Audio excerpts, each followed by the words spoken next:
¿Cómo están?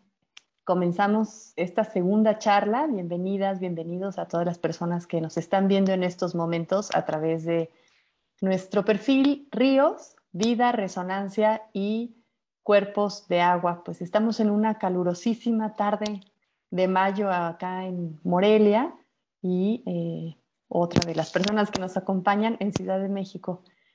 Pues es la segunda conversación que tenemos dentro de un ciclo de charlas durante este mes de mayo. La conversación de hoy se titula Circulantes conectivas, las aguas entre la continuidad, la comunidad y la separación.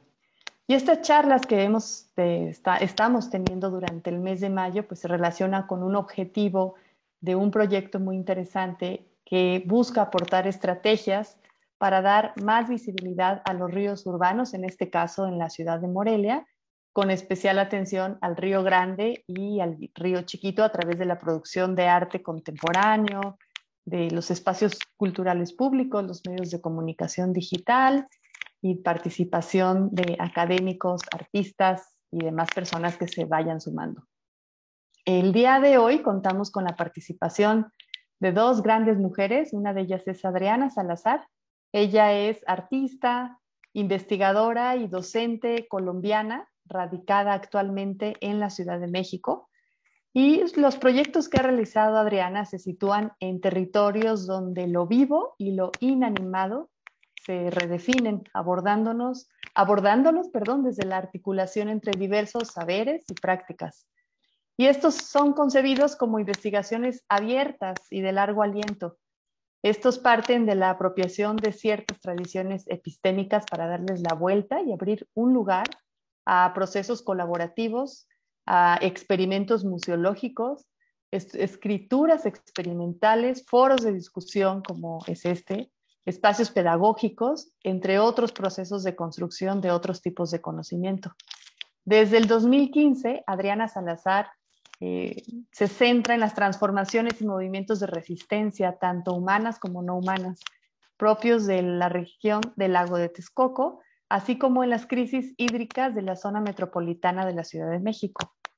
Ella estudió licenciatura en Artes Plásticas en la Universidad Jorge Tadeo Lozano de Bogotá, maestra en Filosofía de la Universidad Javeriana y doctora en Arte y Diseño por la UNAM. También es docente del programa de Artes Visuales de la Universidad Javeriana de Bogotá, tallerista y asesora de proyectos culturales. Escribe también textos, libros y artículos para publicaciones artísticas académicas y de divulgación. Bienvenida, Adriana, un gusto tenerte esta tarde aquí con nosotros. Muchas gracias, un saludo a todos y gracias por invitarme. Estoy muy contenta de estar acá con ustedes hoy. Nosotros también. Y nuestra siguiente invitada es también Celeste Jaime. Ella es diseñadora y artista visual. Su especialidad es la estampa, siendo su principal producción actualmente el dibujo, el grabado y la ilustración. Cuenta con más de 20 muestras colectivas y 3 muestras individuales. Ha expuesto en foros de México, Estados Unidos, Bulgaria, Rusia, Chile y Costa Rica. Su trabajo ha sido seleccionado en la Bienal Nacional de Arte Universitario, la Bienal Nacional de Grabado José Guadalupe Posada, el Concurso Internacional de Grabado El Caliú 2005 y ha recibido menciones honoríficas en el Concurso Latinoamericano de Ex Libris José Guadalupe Posada y en la Bienal Nacional de Pintura y Grabado Alfredo Salce en 2007. Celeste vive en Morelia, Michoacán, y es fundadora de Alternativa Gráfica, empresa orientada desde el 2011 a la generación de productos visuales relacionados con el ámbito cultural. Se ha especializado en el diseño editorial y la encuadernación artística, trabajando proyectos colaborativos con numerosos creadores, generando carpetas y libros de artista, así como productos editoriales independientes. Está a cargo del diseño de la colección de Alternativa Ediciones, publicaciones autogestivas de bajo costo. En la práctica de la gestión, Celeste ha sido parte de la coordinación de Originaria, gira de mujeres poetas en lenguas indígenas, proyecto que busca aportar a la visibilización y conocimientos de las lenguas originarias del país. Gracias, Celeste, por tu tiempo y por estar también esta tarde aquí con nosotros. Hola, buenas tardes. Muchísimas gracias. Muy emocionada de estar formando parte de este proyecto. Gracias. Buenas tardes. y Juan Carlos Jiménez, que él es historiador de arte y curador del proyecto, y pues yo soy Ana Claudia Nepote, coordinadora de este programa público del proyecto Ríos y también docente en la ENES Unidad Morelia. Me gustaría pasarle ahora sí el micrófono a Juan Carlos para que nos platique cuente un poco más de esta iniciativa. ¿Qué tal? Muy buenas tardes a todas, a todos, y muchas gracias, Celeste, Adriana, por acompañarnos en esta ocasión. Estoy muy contento con el desarrollo de este proyecto y estoy muy contento con la idea de conversar con ustedes durante este rato sobre las aguas que nos conectan y nos reúnen. Voy a compartir brevemente mi pantalla para mostrarles un poco de lo que es Ríos, Vida, Resonancia y Cuerpos de Agua, un proyecto que es posible gracias a la participación de 4 empresas michoacanas con una trayectoria importante, cada una en sus campos, y que hacen posible el desarrollo de este proyecto. Agradecemos mucho a Café Hacienda Las Joyas en Tacámbaro, a Alternativa Gráfica, a Abarrotes La Violeta y a Virtual Marketing. Volvemos un poco a esta imagen sencilla, aérea, cenital, de la ciudad de Morelia, donde vemos el trazo urbano del río Chiquito y el río Grande, estos cuerpos de agua a los cuales está dedicado este proyecto. Son 2 cuerpos de agua fundamentales en la configuración urbana de la ciudad, y desde la fundación de ella han delimitado y contuvieron su fundación y pues se han transformado junto con ella. Ríos, Vida, Resonancia y Cuerpos de Agua se propone activar interacciones entre la investigación ambiental, la producción y la investigación artística y la percepción cotidiana de los ríos, empleando herramientas diversas y produciendo algunos encuentros como justo es este.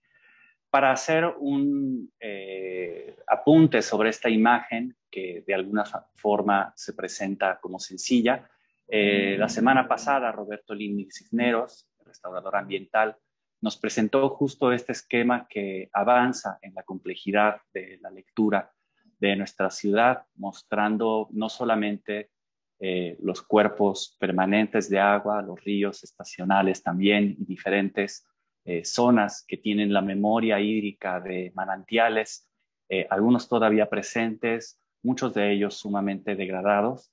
Y justo en el desarrollo de esta recopilación de datos y de atender a lo que se nos puede contar a través de la investigación ambiental, vamos encontrando que nuestra ciudad tiene justamente esta complejidad hídrica que no muchas veces queda a la vista o se nos revela en una sola imagen.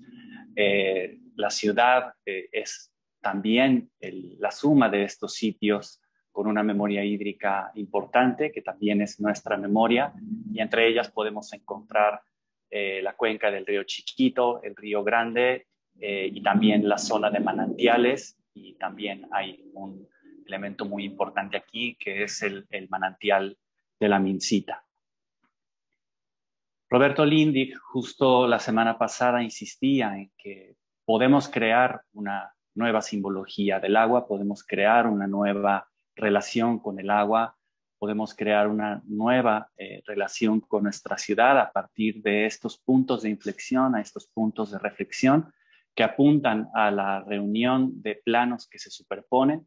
En la parte de arriba vemos justo este plano de escurrimientos que atraviesan y rodean la ciudad, y al mismo tiempo esta circunstancia se traduce en una convivencia con lo que hemos hecho urbanamente, humanamente en nuestro territorio.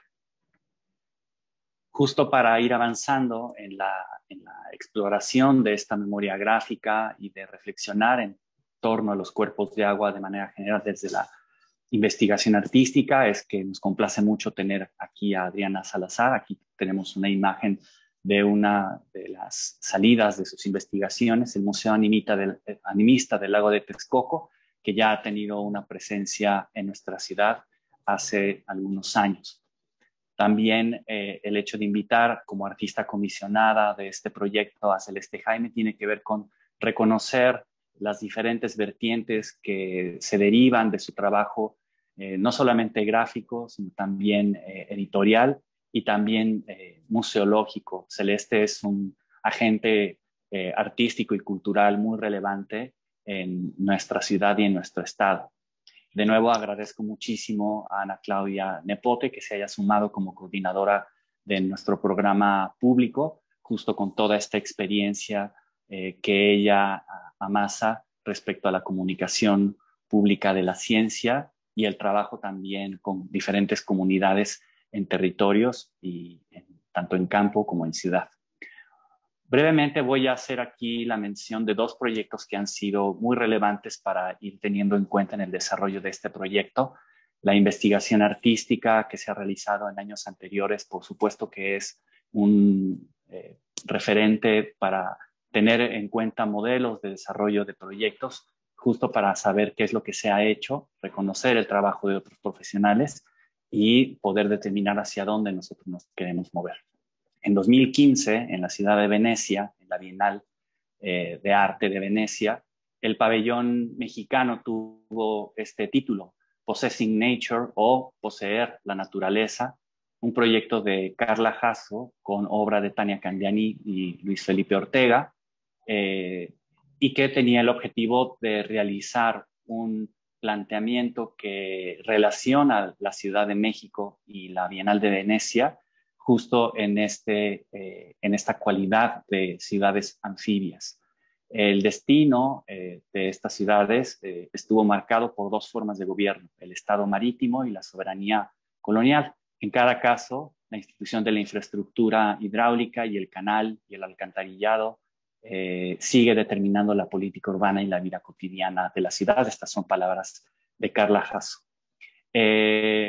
La instalación era básicamente un aljibe cisterna que funcionaba como pantalla y que finalmente se dirigía a generar una reflexión acerca de lo que llamaron el fracaso de la modernidad. Este espejo pantalla, en este espejo pantalla van y vienen imágenes de los canales venecianos suspendidos en la historia e imágenes del sistema de drenaje ya desgastado de la Ciudad de México. En el vértice en el que dos sueños de agua se encuentran, se levanta la paradoja llamada Possessing Nature.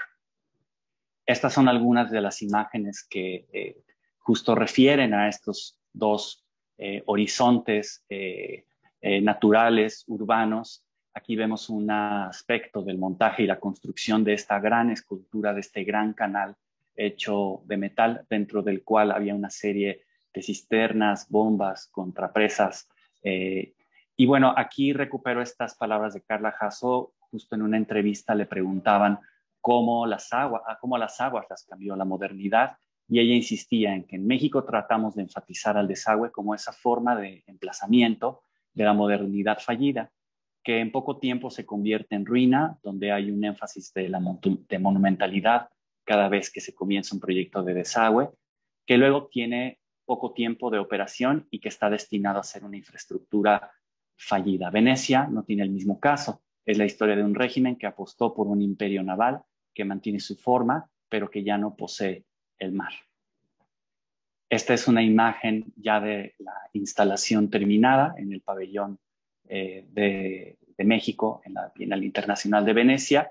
Y aquí solo voy a mostrar un par de láminas del catálogo, que es reflejo de toda la investigación que respalda esta instalación artística. Y me interesa mucho hacer esta referencia a citas que recuperaron de Alexander von Humboldt en su paso por México, y donde habla justamente de una ya visible disminución de agua.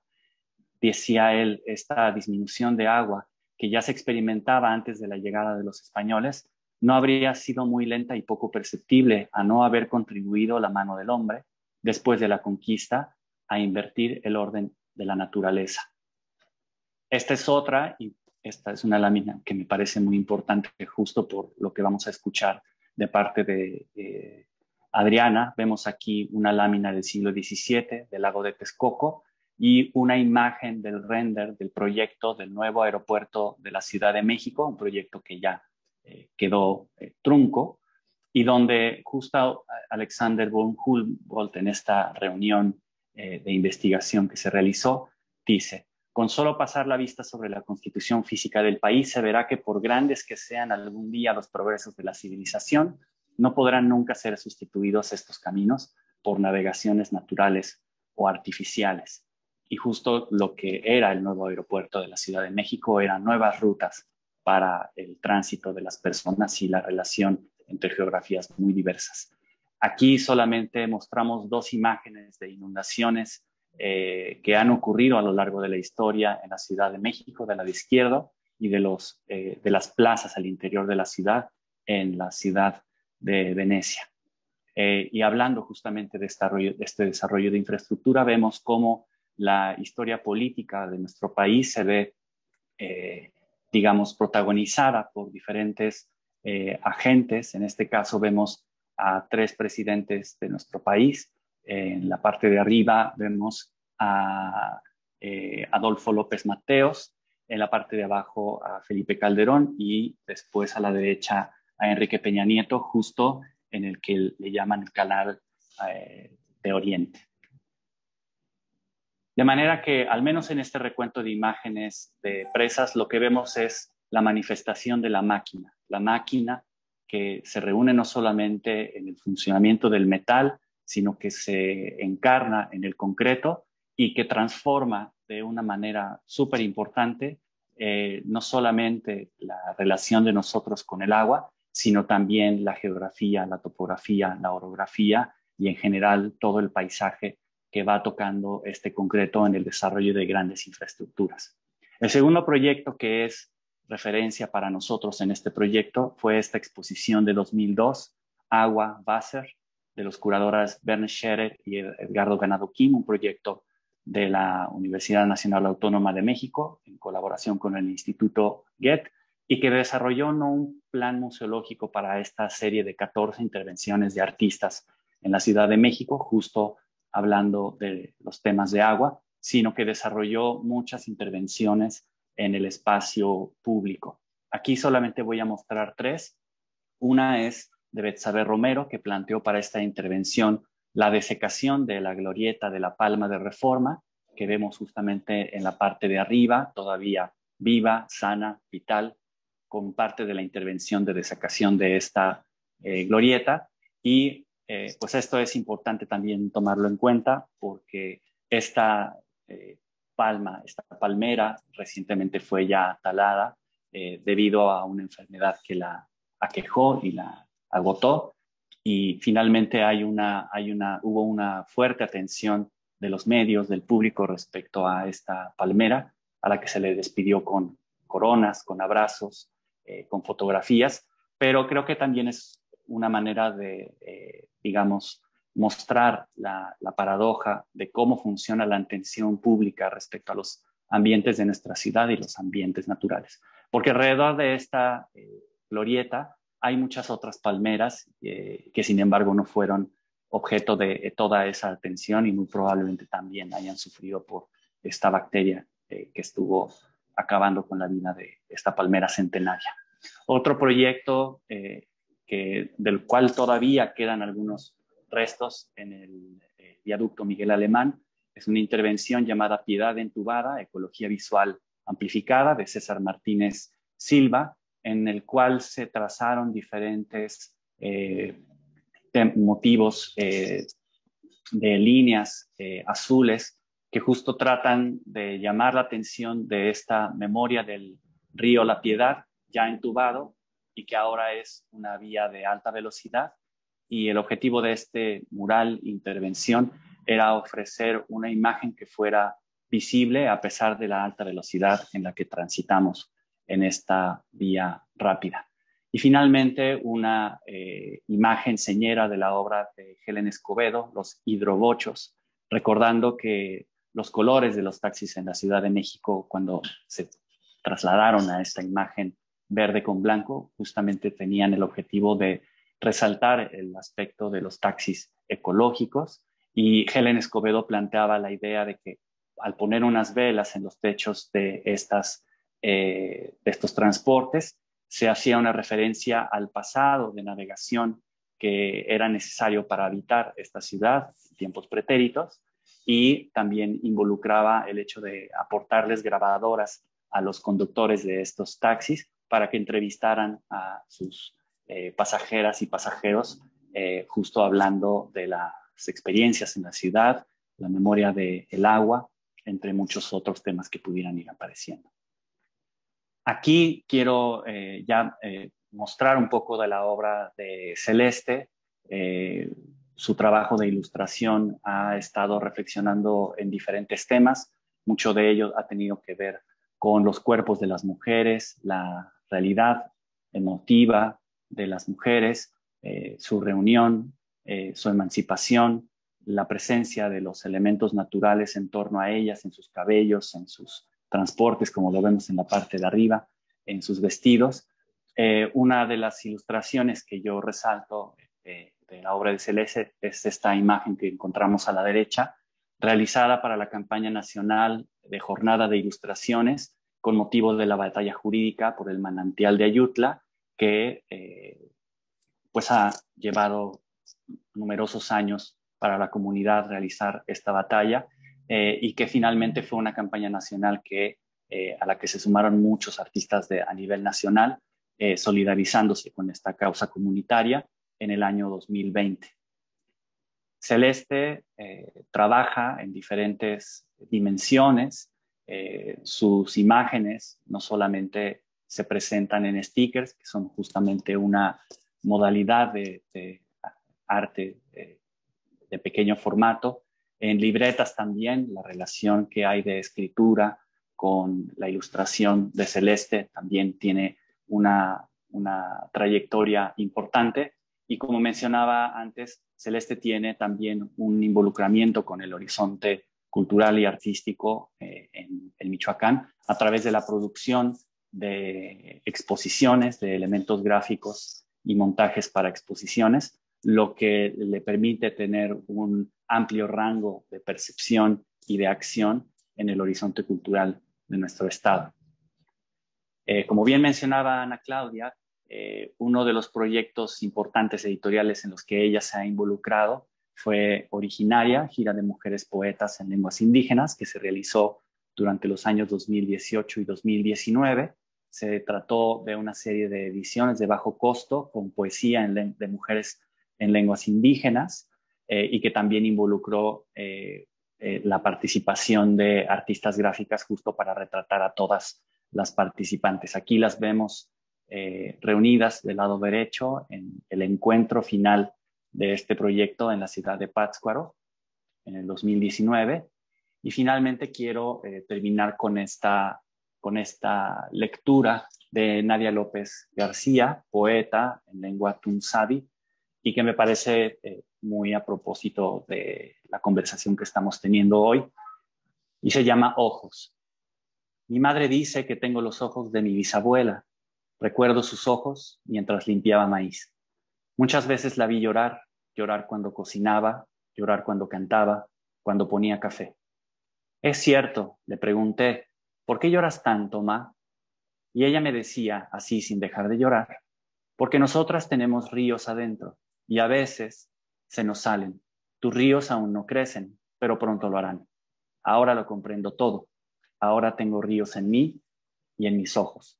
Aquí el agua está presente y se relaciona no solamente como un líquido que nos parece vital, sino también se involucra con el cuerpo, con la memoria, con la experiencia de ser quienes somos. También se relaciona con la maduración, con el ir creciendo y con el ir reconociéndonos en esta riqueza de experiencias que nos van hermandando con nuestras madres, nuestros padres, nuestros ancestros y ancestras.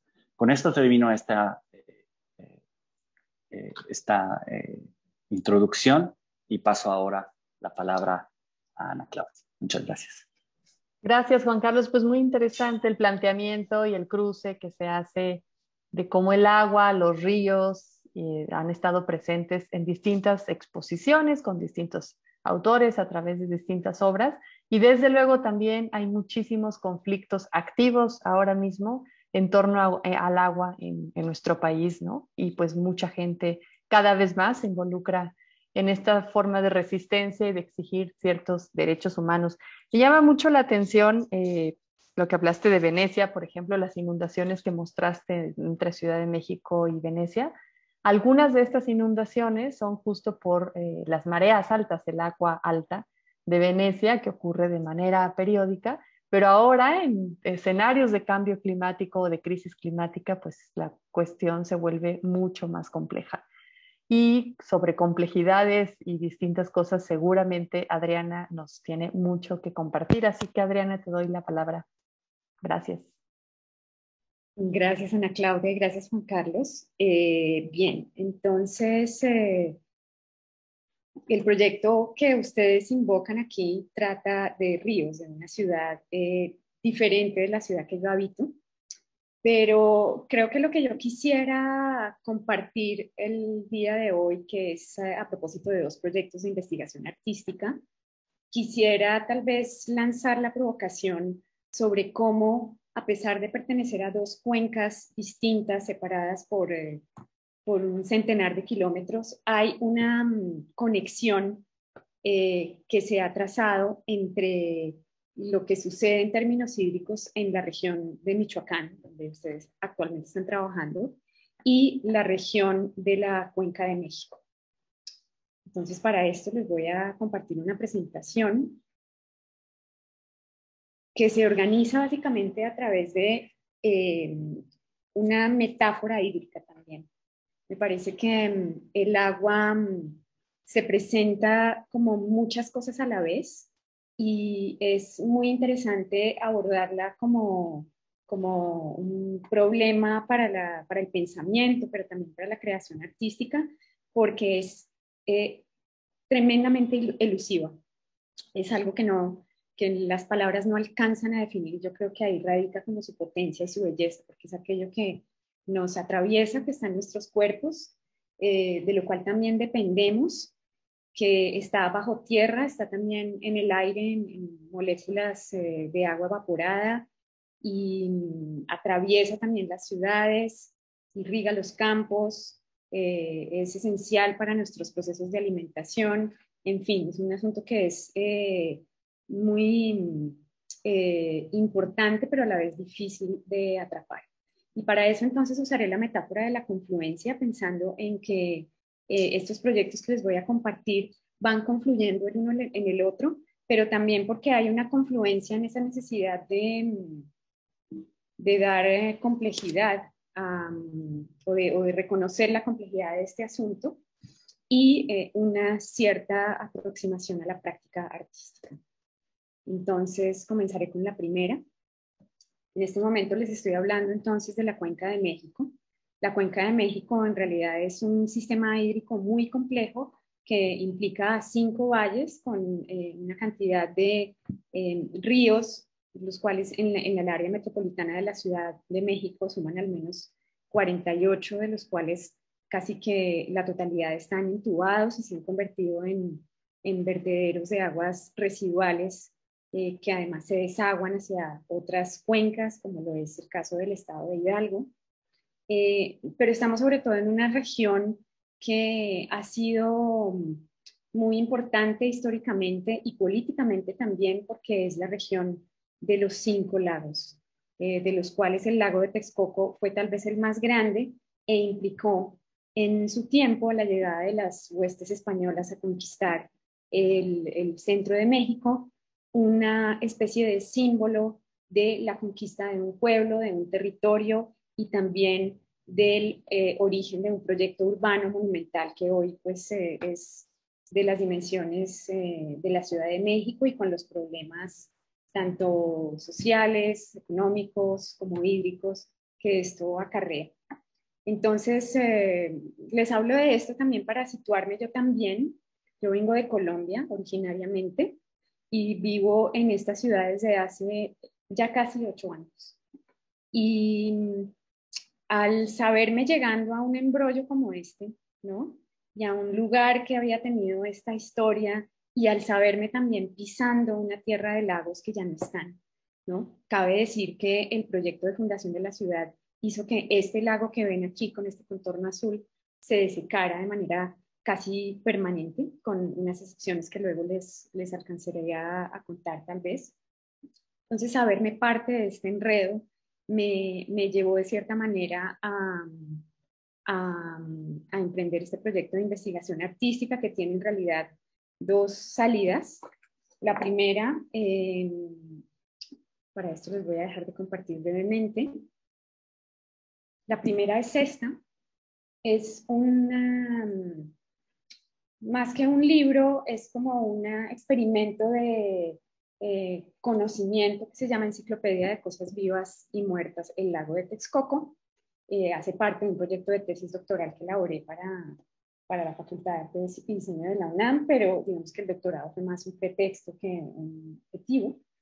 Y la enciclopedia en realidad aborda al lago como algo más que un cuerpo de agua, pensando en que las aguas también tienen esta cualidad de estar constantemente en movimiento, fluyendo de un cauce a otro, de un estado a otro, emanando, evaporándose constantemente. Y en ese sentido, los lagos, más que cuerpos, son aconteceres.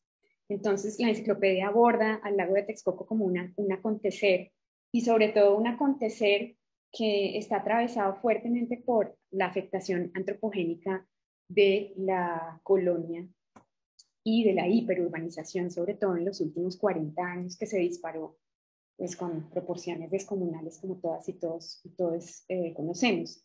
Y en ese sentido, el lago de Texcoco es no solo agua, sino también una conjunción de otras materialidades, de una cantidad de cuerpos humanos y no humanos que se le han ido sumando no solo tras el efecto de la desecación y la aparente desaparición de las aguas, sino también con la suma de capas de urbanización que se le ponen encima al suelo del lecho lacustre. Pensemos en, no sé, en la metáfora de una cama a la cual se le ponen diferentes capas de sábanas, cobijas y colchas que, pues, que de cierta manera van cubriendo eso que está debajo sin, pues, sin hacerlo desaparecer. Es decir, lo que está sosteniendo este colchón que sería el lecho del lago sigue existiendo, sigue vibrando. Además de esto, por el peso de la ciudad sigue hundiendo, sigue reaccionando a esta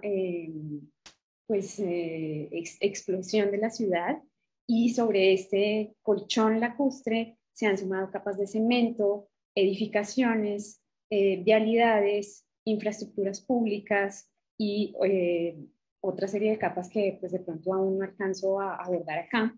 Y cada una de estas está hecha a su vez de un enredo de materialidades que les son propias, y cada capa además tiene sus historias, tiene sus agentes, tiene sus trayectorias, ¿no?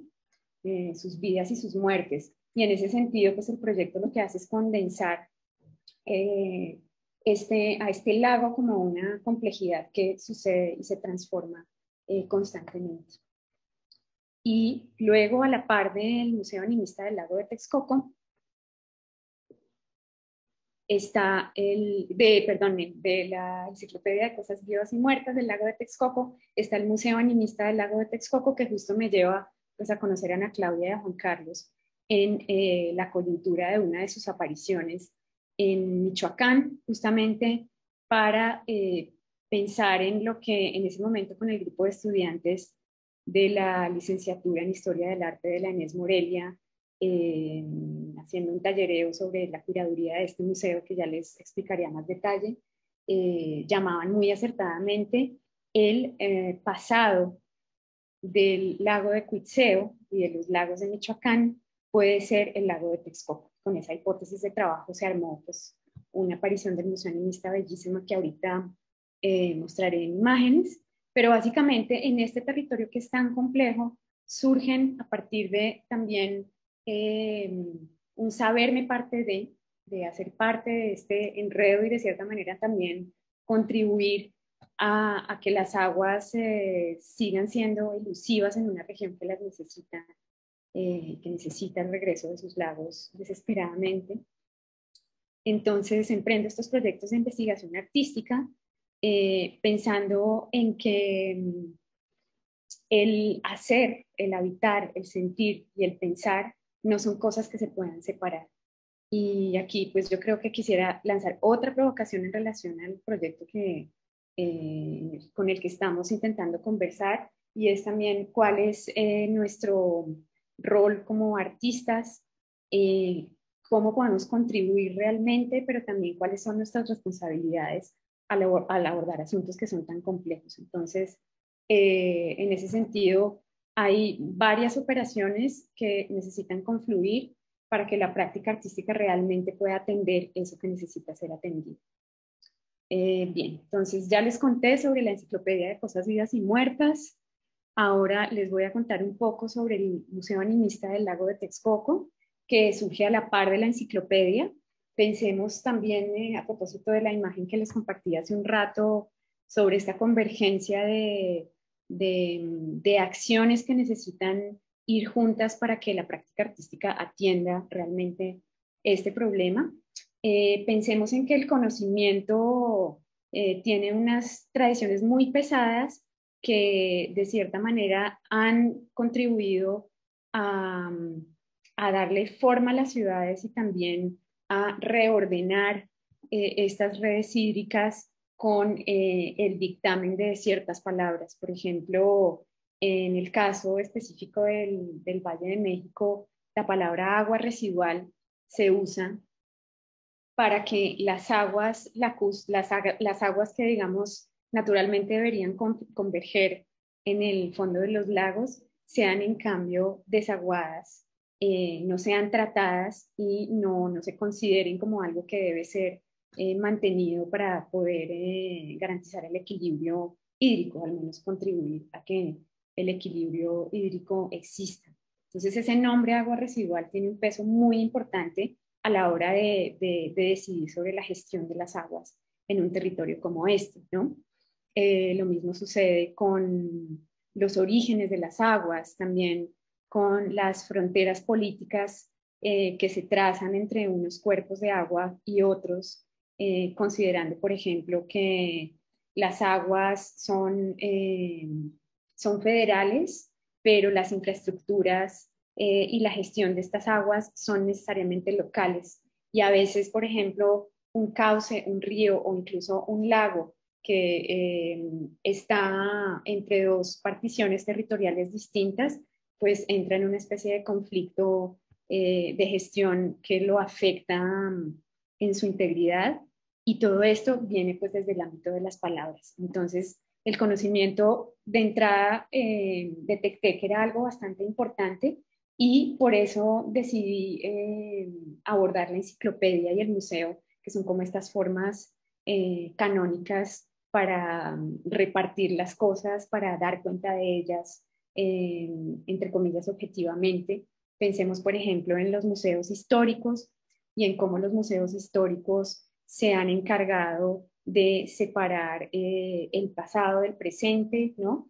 De disponer también en la exhibición una serie de narrativas históricas que son fijas, ¿no? Que dicen cómo son las cosas y que de cierta manera también reordenan el mundo de acuerdo a esas visiones de las cosas.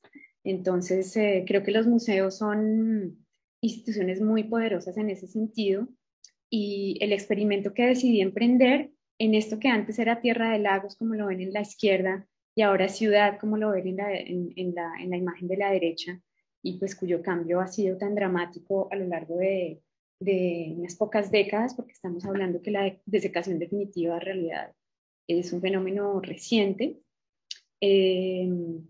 Pues a partir de esas operaciones de desecación se empezó a constituir como una especie de colección de materialidades muy diversas que tenían que ver con las formas como este proyecto urbano intentaba capturar el último resquicio de territorio lacustre.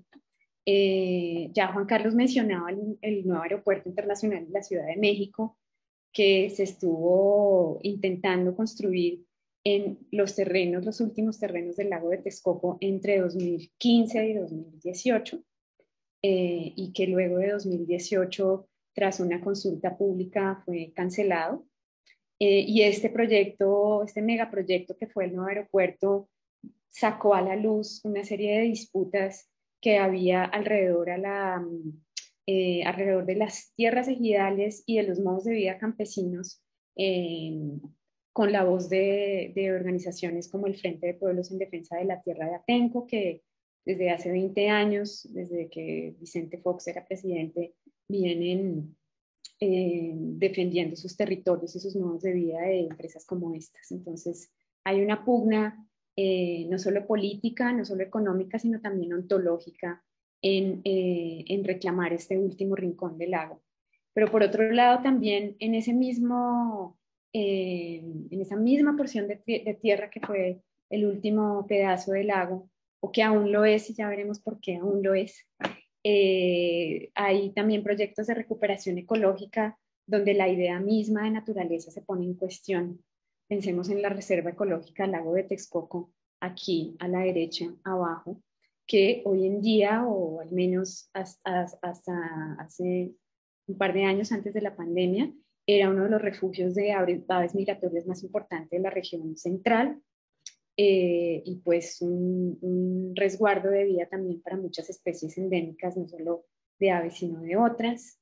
Y pensemos también en otras tentativas de fraccionamiento de la tierra que tienen que ver con la especulación inmobiliaria, con la urbanización irregular, y no olvidar el sismo de 1985 y cómo las ruinas de este sismo también entran a ser parte de este entramado del lago de Texcoco. Entonces, el lago de Texcoco tal cual se fue apareciendo, tanto para mí como para el equipo de trabajo que se fue implicando en este proyecto del Museo Animista, pues era supremamente complejo únicamente en términos materiales.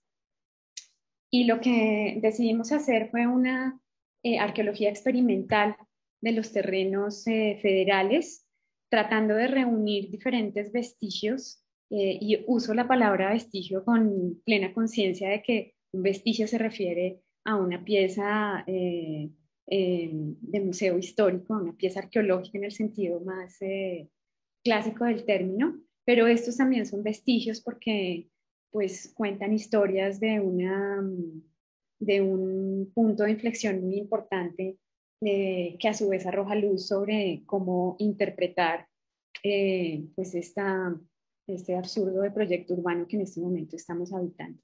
Y así fuimos reuniendo entonces una colección de diferentes materiales que incluían piedras, incluían materiales de construcción, objetos, herramientas, documentos de archivo muerto de la Conagua, un largo etcétera de cosas. Y esta colección creció hasta tener más o menos 500 piezas. Y la mayoría de estas piezas además era algo muy interesante, y es que de los sitios donde hicimos el levantamiento eran consideradas como basura. Y la categoría de basura fue muy importante para la construcción del proyecto, porque también ponía en tensión justamente el valor de las cosas, ¿no? Cuando las cosas se consideran muertas, por ejemplo, en función de ser basura, cuando no es necesario atenderlas. Y una mirada como esta, pues yo creo que abrió paso justamente a estos proyectos de desecación, trasvase, entubamiento pues que nos convocan la tarde de hoy. Pero bueno, la colección no era suficiente. O sea, tener una colección y exhibirla, pues realmente no hacen mucho por un lugar que además estaba haciendo, pues reclamando una atención política de las ciudadanas y ciudadanos de esta ciudad para que pusiéramos los ojos sobre un territorio del cual en cierta manera dependemos.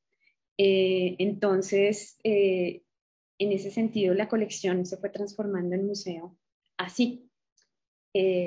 Más que una reunión de objetos, el Museo Animista del Lago de Texcoco es una operación que se le hace a los objetos.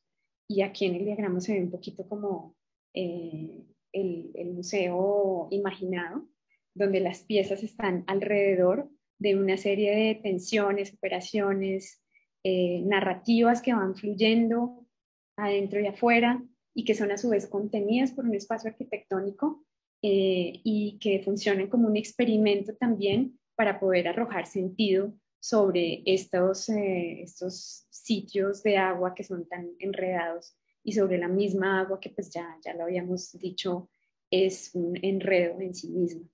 Entonces el Museo Animista, por ahí está Ana Claudia, se la ven en alguna parte de las fotos, el Museo Animista se activó en primera instancia en la ciudad de Morelia con esa hipótesis de trabajo que les contaba hace un rato, de la mano de David Gutiérrez y su seminario de estudios del performance, que está inscrito dentro de la licenciatura en Historia del Arte de la ENES Morelia. Y con el grupo de estudiantes de Historia del Arte hicimos entonces un taller de curaduría en el que en el grupo nos asignábamos diferentes funciones para también adoptar los roles de lo que implica un museo, ¿no? Pensemos que un museo implica mediación, implica curaduría, implica museografía, museología. Hay una serie de cosas que tienen que suceder para que el museo realmente viva y se active. Y fue entonces un experimento muy bonito para poner a prueba estas piezas que pertenecen al lecho del lago de Texcoco y ver qué saberes podían activar en la región de los lagos michoacanos. Y pues realmente pasaron muy bonitas, cosas muy bonitas en el experimento.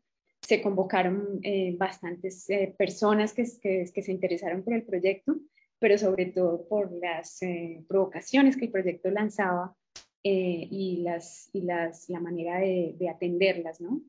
Y porque pues ante todo el Museo Animista sigue siendo un espacio pues para escuchar a quienes tienen algo que decir. En ese sentido estuvieron también miembros de la comunidad ecológica Jardines de la Mesita, por el manantial La Mesita en Morelia. Ana Claudia nos ayudó también a curar una parte del programa público en relación a saberes científicos.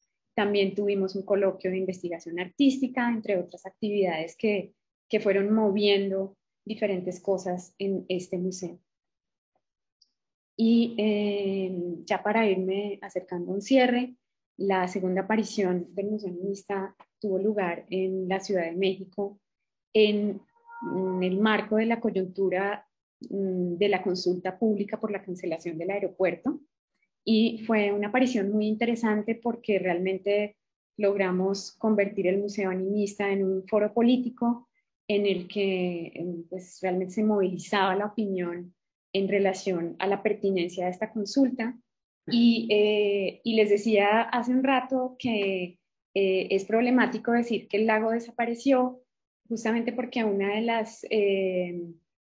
las banderas de esta campaña, de lo cual también aprendí yo misma muchísimo en relación y eso movió muchísimo estos proyectos también, era la campaña Yo prefiero el lago, que lo que hacía, pues liderada principalmente por integrantes del Frente de Pueblos en Defensa de la Tierra, era justamente defender la existencia del lago de Texcoco como algo más que un cuerpo de agua que ya desapareció, como algo que está ahí vibrando en la tierra, ¿no? Que tiene que ver con cuerpos de agua estacionales que se forman cada tanto, que tiene que ver con todas las vidas que dependen de ese sistema lago, que implica también a las partes altas, a las montañas, a los ríos que escurren, a los humedales que se forman, ¿no?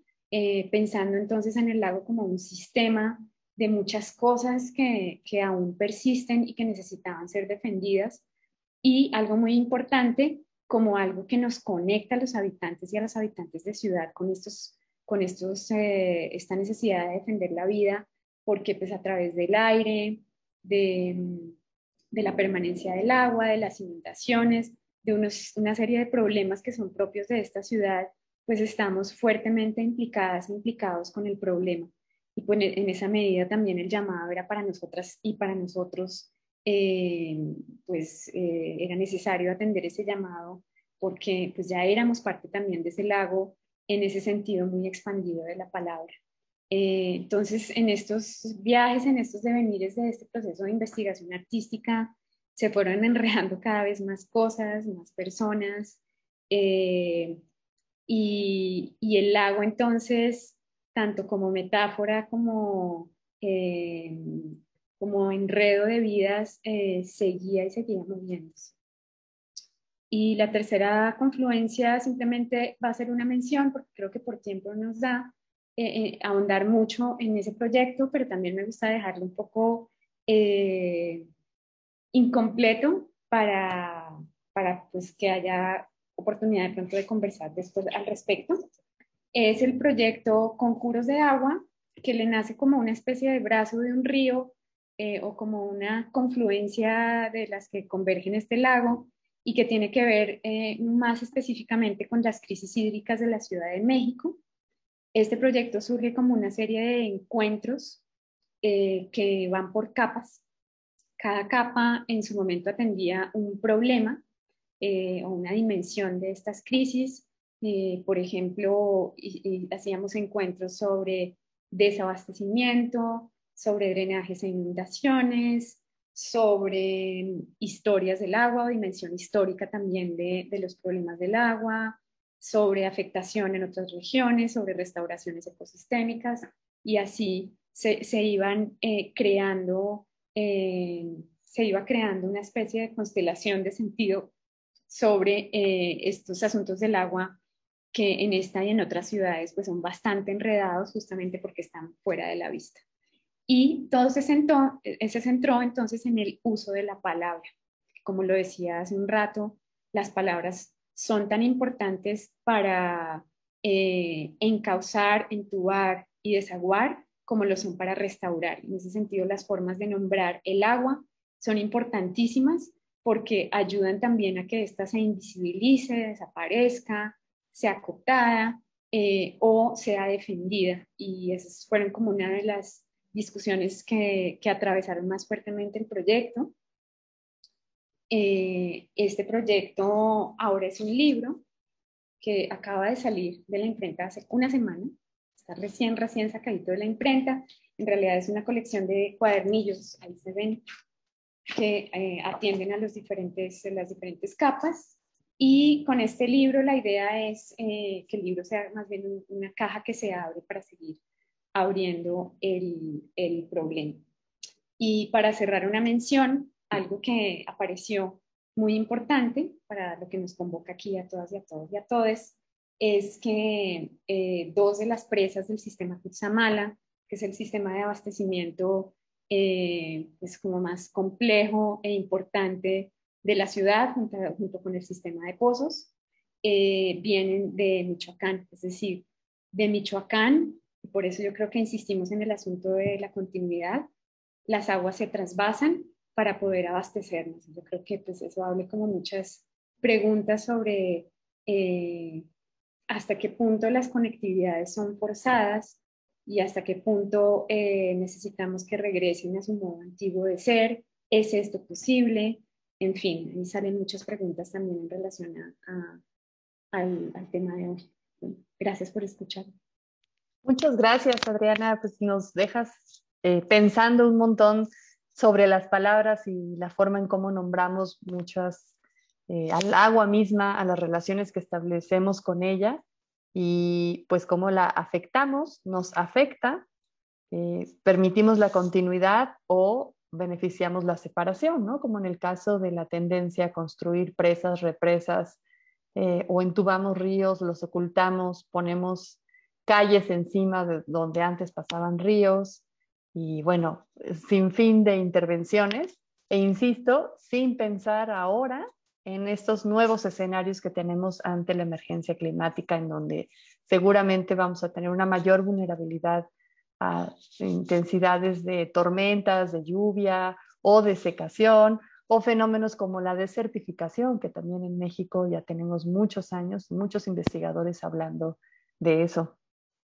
Me gusta mucho también el pensar, ¿no? Que decías aguas residuales y me hiciste acordar de las aguas virtuales también. Ahora se nombra las aguas virtuales y justo el otro día pues platicábamos aquí en corto cómo hacernos conscientes también de cuánta agua se emplea para fabricar algo, ¿no? En el uso, para fabricar tela, para fabricar botellas o latas de cerveza, para obtener cerveza, para obtener refrescos. En fin, el agua está en todos lados y no la apreciamos, y ahora pues nos estamos dando cuenta que es también un elemento de mucho conflicto, ¿no? En este sentido, a mí me gustaría pasarle la voz a Celeste para que nos hable de uno de estos conflictos por el agua más recientes que hubo en Oaxaca, en la comunidad de Ayutla, y en donde tú estuviste participando como artista invitada, Celeste, directamente. Sí, muchas gracias Adriana por la presentación. Y pues antes quiero agradecer la invitación a este proyecto. Sí, no quiero dejar de mencionar que estoy pues sumamente emocionada de poderme sumar con la posibilidad de pensarme más como un agente activo a partir de ahora. Personalmente reconozco, no sé si, yo creo que nos pasa a muchos, que a veces los problemas climáticos son tan grandes que nos sentimos sumamente rebasados por ellos y se convierten como en un ente abstracto que está allí, pero que realmente no, ya perdemos la dimensión de las cosas y no sabemos ni por dónde escudriñarlo, ni por dónde acercarnos, más allá de nuestras acciones particulares, no sabemos por dónde más podemos entrarle a este problema. Y creo que justo esto es lo que me parece muy, muy interesante del proyecto Ríos, que vamos a partir desde la identificación del problema en un ámbito muy local. Son territorios que muchos hemos caminado aquí, todos hemos caminado por el Río Grande, por el Río Chiquito, nos falta reconocer mucho del territorio que los conecta, de sus pasos naturales, de los que nos hablaban en la charla pasada. Pero bueno, creo que estamos como en el camino de poder reflexionar sobre justo acciones más concretas e inmediatas, porque sobre lo local y sobre lo pequeño tenemos un mayor campo de acción y podemos identificar acciones posibles y generar núcleos entre nosotros pues para poder irlos expandiendo, ¿no? Entonces, pues esto me entusiasma mucho, espero que salgan interacciones muy interesantes de aquí. Y bueno, sí, el tema de la campaña de la Ilustratona que se hizo en 2020 con el hashtag Agua para Ayutla ya, pues nace de un conflicto. Yo conocí a Yasna y a Elena Aguilar, que fue por quien me enteré primero de viva voz de este problema, porque justo fue nuestra primera invitada a este proyecto de Originaria, en el que más bien ella, todo se trata de visibilización, ¿no? Creo que volvemos a lo mismo. Hay veces que los problemas nos son muy ajenos porque ni siquiera los conocemos, ¿no? Entonces, en ese año, corría el 2018, cuando pues nosotros nos encontramos de frente con todos los problemas derivados de la invisibilización de la diversidad lingüística, ¿no? Y de las lenguas no hegemónicas en nuestro país. Entonces, Yasna ya vino a la primera gira en la que pues justo queríamos utilizar pues la palabra como un pretexto, más que nada como para generar diálogos chiquitos, pequeños, en núcleos cercanos y muy empáticos, ¿no? Sobre ciertos problemas que ni siquiera sabíamos que existían, ¿no? Entonces, creo que aquí con Ríos nos va a pasar un poco eso a muchos de los implicados, vamos a estar descubriendo y dándonos así contra la cabeza con problemas que ni siquiera visualizábamos. Entonces, bueno, cuando Yasna ya nos visita en 2018, nos platica que hay bueno, ellos se rigen por un sistema de asambleas. Ella es de Ayutla y la población es Mije. Y ahí pues desde los años 70, más por iniciativas comunitarias que por iniciativas gubernamentales, hay un manantial que alimenta toda la zona, y pues estuvieron haciendo trabajos comunitarios para eventualmente ir entubando, acercando el agua a nutrir sus comunidades. Y Ayutla pues tiene una población aproximadamente como de unas 3,000 personas. Y el problema fue que en mayo del 2017 empezaron estas pugnas que pues decían diferencias agrarias por motivos limítrofes. Y entonces la comunidad cercana, el municipio vecino, que era Tamazulapan, es un poco difícil para mí,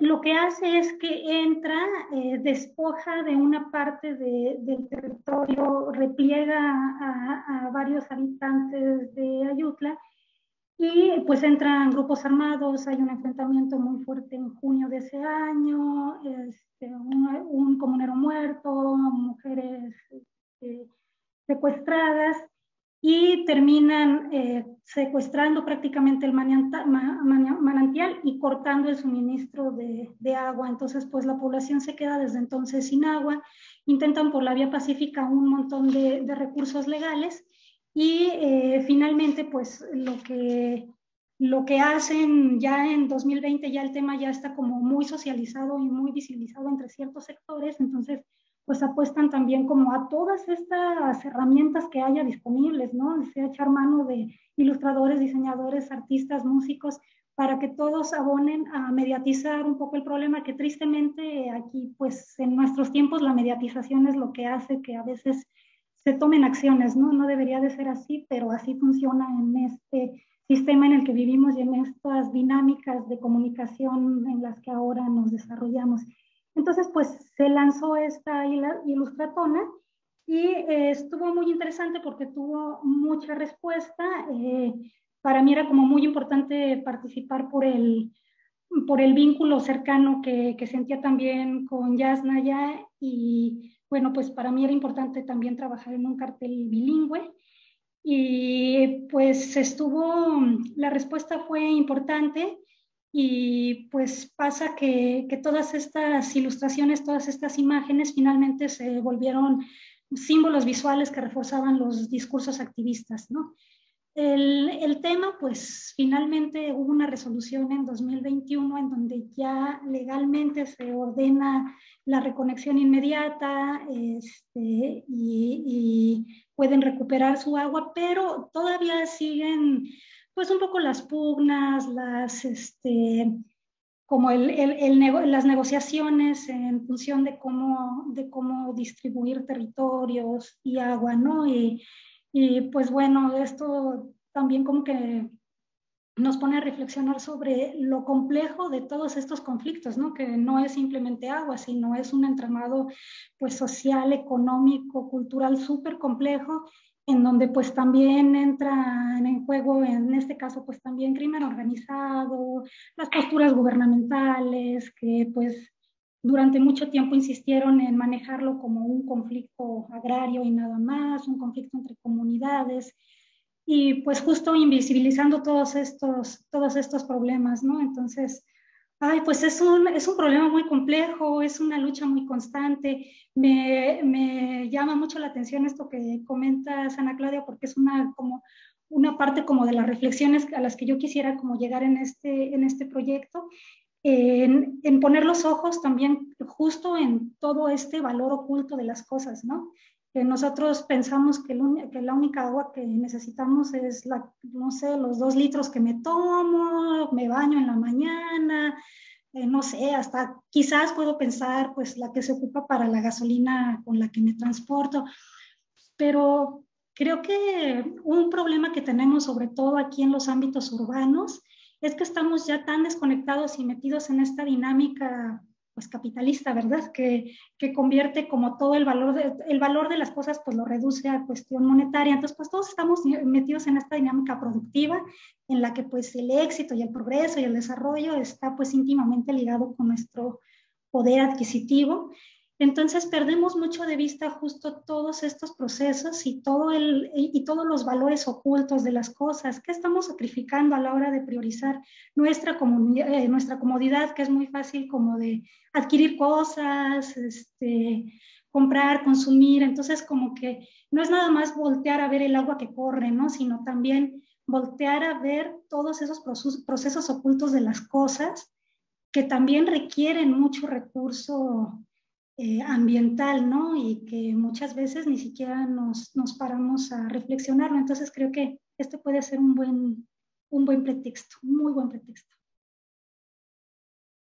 Gracias, Celeste. Pues sí, yo también coincido en que cuando uno abre espacios para la conversación y el diálogo, van surgiendo y vamos compartiendo muchas ideas. Y por ejemplo, a mí me encantaría, ahorita ya que nos cuentas lo de la editatona o el, ¿cómo dijiste? El de agua para Yutla. Ilustratona. Ilustratona, eso. La ilustratona sobre ese conflicto de agua, pues no, ¿por qué no hacer un ilustratona para ilustrar la presencia de agua en nuestras vidas? No sé, se puede poner la atención en muchos ecosistemas y muchas situaciones que necesitamos comprender, valorar y sobre todo, pues, estaba pensando también en la importancia de la acción colectiva, ¿no? Y la participación de muchas personas en esto y no solamente de unas cuantas. Juan Carlos, ¿quieres comentar algo? Sí, o como recuperar brevemente algunas ideas. Por ejemplo, el valor de la ilustración no solamente es por el objeto en una laminilla que llamamos papel y tiene colores y formas, sino lo que se ilustra también es la idea de lo que se transporta ahí. Ilustrar es arrojar luz, esclarecer, poner a la vista, poner en el centro de la atención. Entonces, por eso creo que las labores de la ilustración que elabora Celeste, pues tiene como mucho poder comunicativo, ¿no? Y justo recuperando lo que decías, Celeste, de no solamente atender a las aguas corrientes, a las aguas visibles, a las aguas utilitarias, ¿no? De las que echamos mano cotidianamente, pues también atender a estas aguas que no son invisibles, ¿no? Y de hecho, el tema del Día Mundial del Agua de este año es justo el de las aguas invisibles y subterráneas. Una de las cosas que conecto de esta idea con lo que mencionabas tú, Adriana, es, por ejemplo, de la campaña que decía yo prefiero el lago, y había gente que reaccionaba de una forma adversa a esa frase porque decía, ¿cuál lago? Y mostraban fotografías aéreas donde solo estaba visible el lago Navorcarrillo y todo lo demás ya era resultado de una desecación sobre la cual se estaba desarrollando el aeropuerto. Y volviendo a esta conectividad que hay entre cuencas, pues más o menos así ocurría con Cuitzeo, cuando comenzaron a ocurrir pues estos periodos mucho más graves de desertificación del lecho del lago, y había gente que decía ya, el lago está muerto. Sin embargo, el año pasado, el mismo Roberto Lindi, en un café científico que coordinó Ana Claudia justamente sobre la pregunta de ¿se puede recuperar el lago de Cuitzeo? Una investigadora, me parece que su apellido es Israde, mencionaba que el lago de Cuitzeo tiene 600 metros de profundidad con presencia de agua. Y ese lago se puede seguir explotando si se elaboran pozos, si se puede seguir extrayendo. Y ella decía, pues si hacemos eso, vamos a ir en el camino de definitivamente destruir lo que no hemos logrado conservar, equilibrando nuestras relaciones con el agua que vemos ahí, ¿no? Y lo que planteaba en aquel momento Roberto Lindi era, necesitamos desarrollar una claridad del objetivo de restaurar.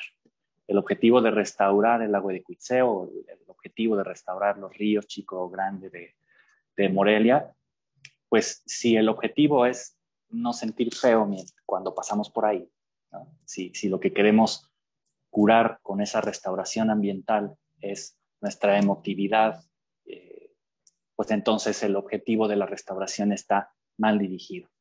Lo que se puede hacer es mejorar las condiciones en las cuales estos cuerpos o acontecimientos de agua, como lo mencionabas, Adriana, mejorar las condiciones en las que estos cuerpos y acontecimientos ocurren, pero también restablecer ciertas relaciones que nosotros construimos y a veces en realidad no las construimos, sino que las heredamos y las continuamos.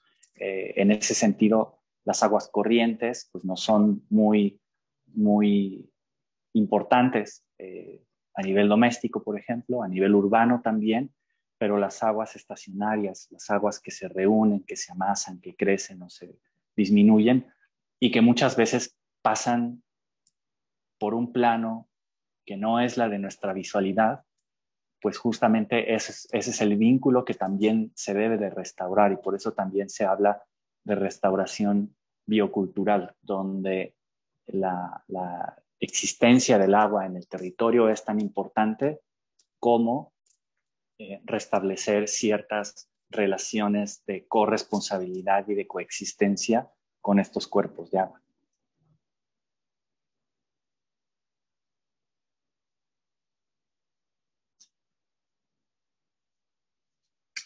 Yo quisiera solamente hacerte una pregunta más, Adriana, sobre dos conceptos sobre los que hablaste en tu presentación.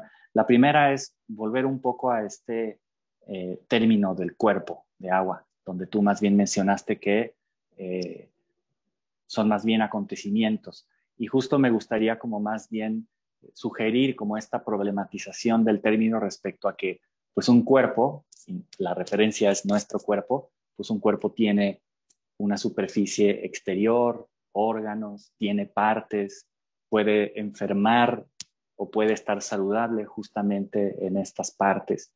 Entonces, como que este símil entre el cuerpo humano y el cuerpo de agua, pues debe de tener como alguna, digamos, relación que nos permita, por un lado, entender las aguas como cuerpos sobre los que podemos intervenir para ir cuidando cada una de sus partes, pero al mismo tiempo como la razón por la cual trasladarnos a esta idea de el agua como acontecimiento.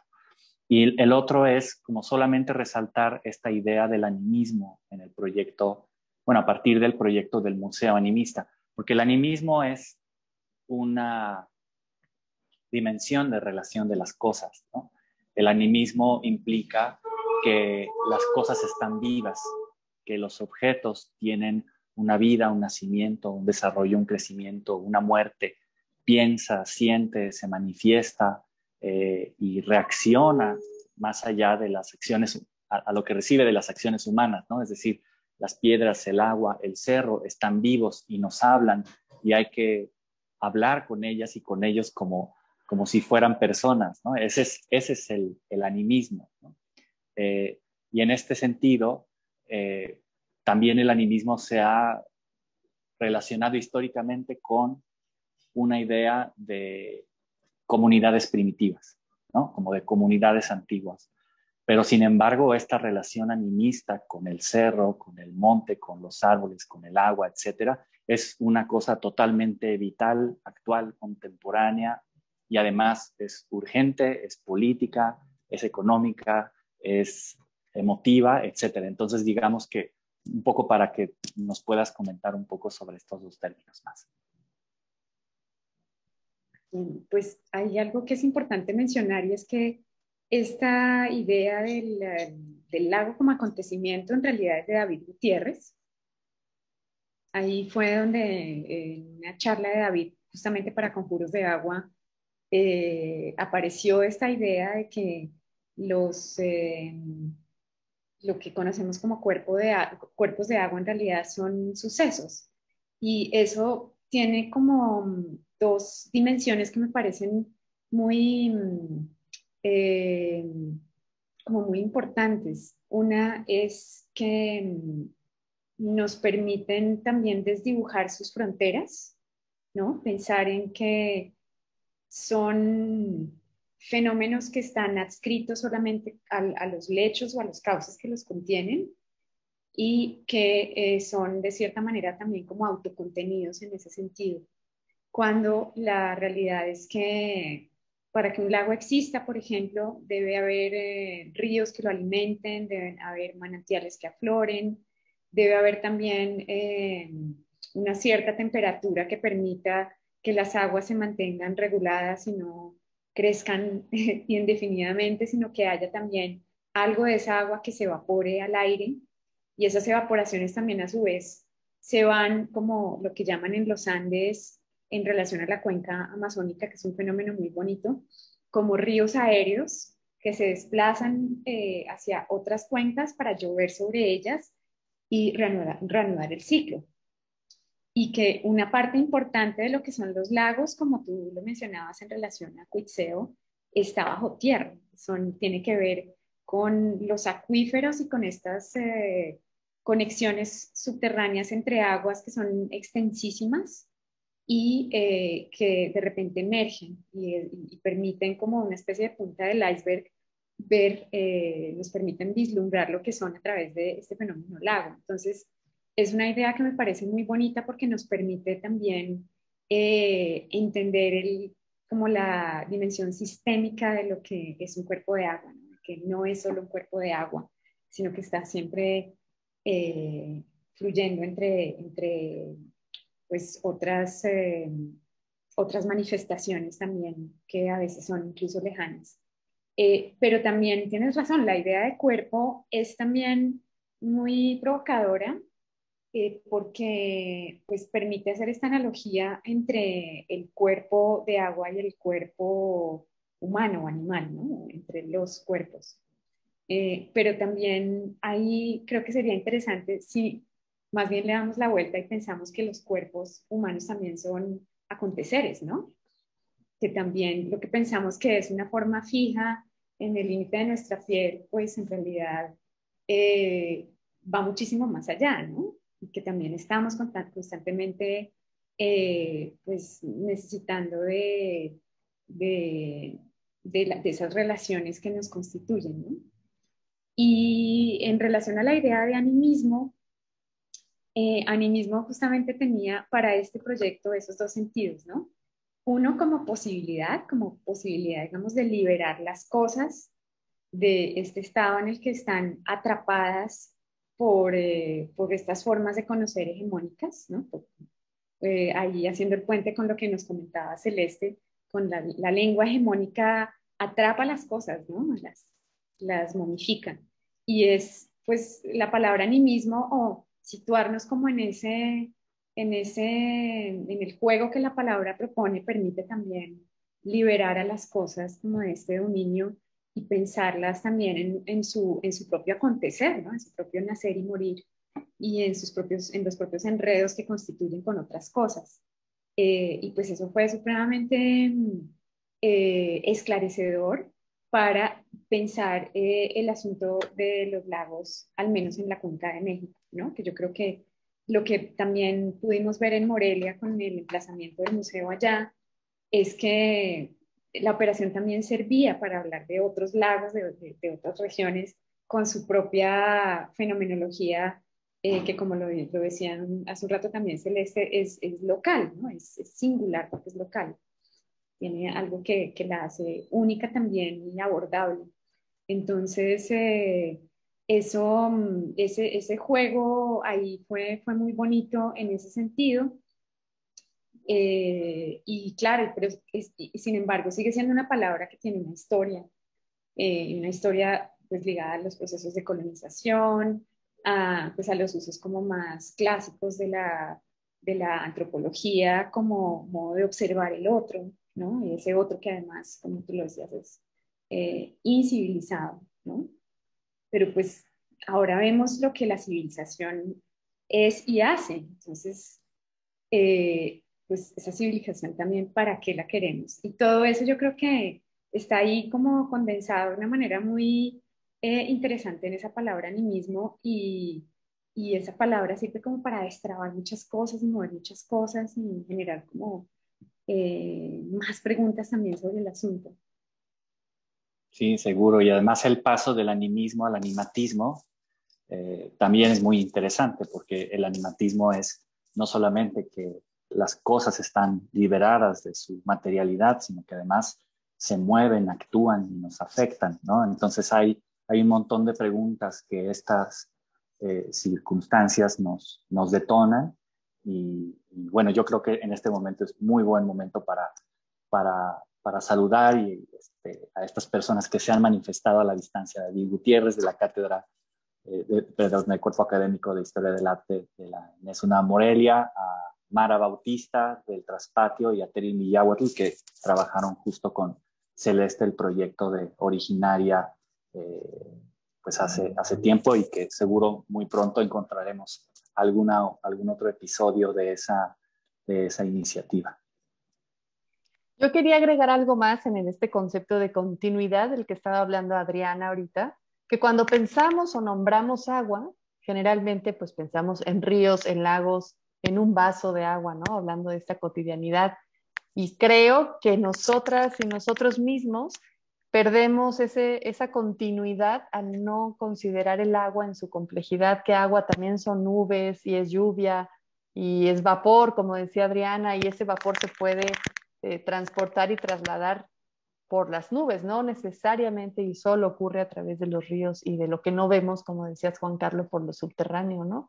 Entonces, y también hay agua sólida, ¿no? Los hielos. Entonces, este elemento está en constante transformación, comunicación, continuidad y pues invita siempre a mantenerlo, a preservarlo y desde luego es la base fundamental de la vida, ¿no? Nuestro origen de todas las especies pues venimos de sistemas acuosos o del origen del agua y es muy importante y va a seguir siendo importante.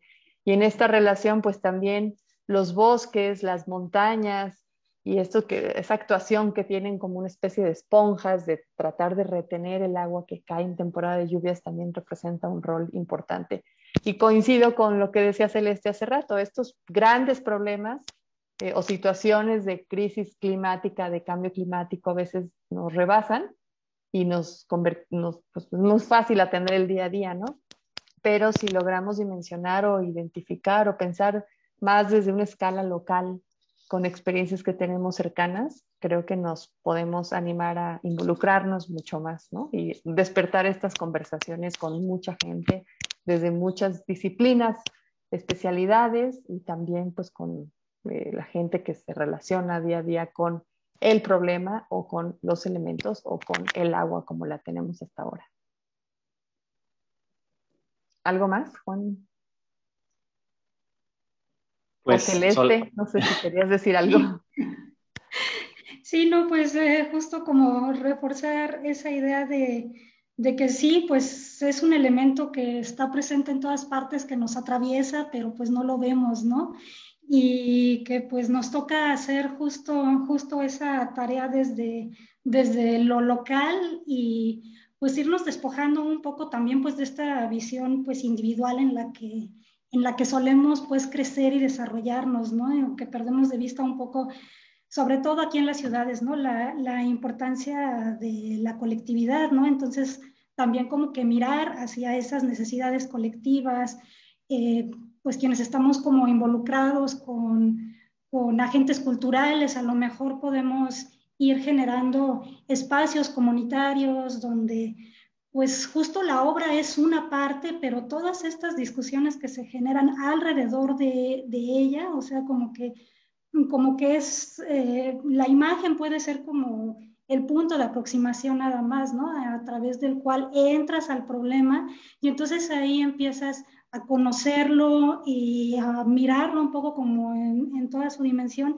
y pues ver desde dónde nos toca accionar, ¿no? Creo que sí tenemos que trabajar mucho en la generación de estas redes para estar listos para accionar en distintos momentos y ante distintas problemáticas, ¿no? Y bueno, me quedo con lo que comentaba Adriana de pensar mucho en nuestro rol como artistas, ¿no? Cómo de verdad hacer algo que sea significativo y que en realidad cumpla con un objetivo, ¿no? Y creo que esto solo se logra cuando en realidad nos internamos de fondo y nos relacionamos justo con todos estos otros agentes que tienen otras miradas sobre el problema, que nos pueden alimentar, que entre todos nos podemos complementar y podemos ir, pues, quizás planteando activaciones que salgan de un museo o que incluso, no sé, sucedan en el cauce de los ríos, ¿no? Ahí en el río Chiquito, que haya activaciones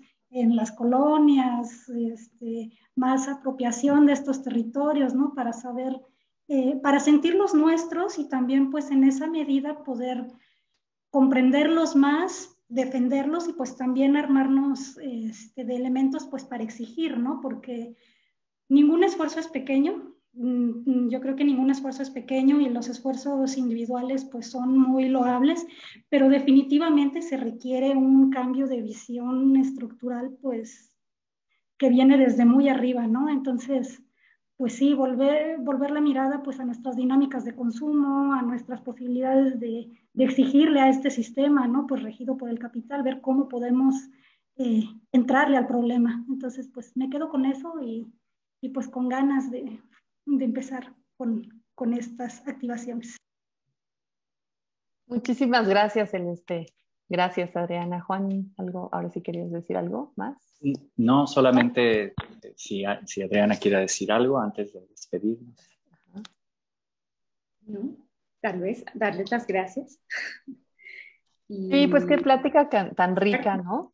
Sí, o sea, se aprende un montón de las experiencias de tus proyectos, Adriana, del trabajo de Celeste, y pues abrimos esta tarea, compromiso, iniciativa de seguir, ¿no? En la conversación, creando vínculos y pensando en cómo podemos transformar nuestra realidad y sobre todo teniendo en cuenta que hace 2 años se puso el primer reloj climático en la ciudad de Nueva York y es como y ahora ya hay en varias ciudades, como son relojes que van contando el tiempo que todavía tenemos, que es un tiempo muy limitado, para cambiar y transformar estas relaciones que tenemos con la naturaleza y con lo natural y tratar de hacerlo mejor o distinto a como lo hemos estado haciendo hasta ahora.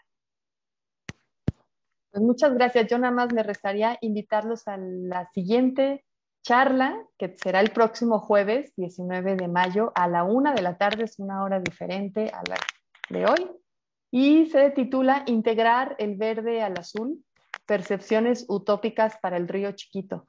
Y en esta ocasión conversaremos con Gabriela Arroyo Robles y Prisciliano Jiménez, así que sigan las redes sociales de este proyecto sobre ríos, vida, resonancia y cuerpos de agua. Y por lo pronto, pues por hoy nos despedimos, pero seguimos en la conversación. Muchísimas gracias a todas y a Juan Carlos. Muchas gracias. Gracias a todas. Hasta pronto. Hasta luego. Gracias.